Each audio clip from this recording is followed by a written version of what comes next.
ایک بندہ ایسا تھا جو اتنی عبادت کرتا تھا، یعبد ربہ، اپنے رب کی اتنی عبادت کرتا تھا کہ روح الامین اس سے محبت کرنے لگے، حیران ہونے لگے، یار اتنی عبادت کرتا ہے۔ فتعجب جبریل حیران ہو گئے، اتنی عبادت کرتا ہے۔ ایک دن حضرت جبریل کو بڑا پیار آیا، فاستأذن جبریل فی زیارتی، حضرت جبریل رب کی بارگاہ میں کہنے لگے، مالک فلاں بندہ جو ہے نا، وہ جو مسجد نور میں بیٹھتا ہے، مثال دے رہا ہوں، بڑی تیری عبادت کرتا ہے، میرا جی چاہتا ہے اس کی زیارت نہ کر کے آؤں، اس کی زیارت نہ کر کے آؤں۔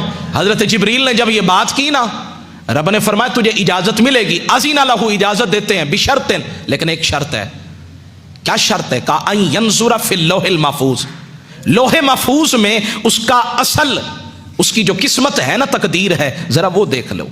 جب حضرت جبریل نے لوح محفوظ میں دیکھا نا، تو کہتے وہاں تو اس کو شقی لکھ دیا تھا، بدبخت لکھا ہوا تھا۔ حیران ہو گئے، زمین پہ اترے، اس بندے کی طرف گئے، سلام دعا کے بعد اسے بتایا میں جبریل ہوں۔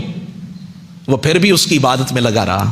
کچھ ہوتے ہیں جو حضرت خضر کے پیچھے بھاگتے ہیں، اور کچھ وہ ہوتے ہیں حضرت خضر بھی آ جائیں نا، میں بے ادبی نہیں کر رہا، وہ کہتے ہیں جی خضر آنا تیرا آنا مبارک، لیکن جس کی عبادت میں کر رہا ہوں نا، مجھے کسی کے لیے توجہ دینے کی ضرورت نہیں ہے۔ تو فرماتے ہیں بات ختم ہو گئی، فرماتے ہیں حضرت جبریل نے کہا تجھے اللہ نے بدبخت لکھا ہے۔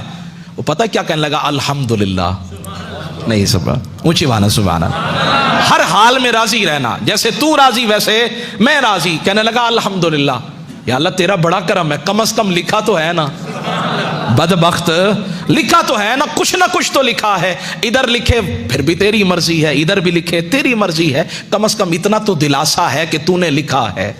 حضرت جبریل کہنے لگے شاید کہ فظن جبریل انہ لم یسمع کلامہ، وہ کہنے لگے شاید اس نے میری بات کو سنا نہیں ہے۔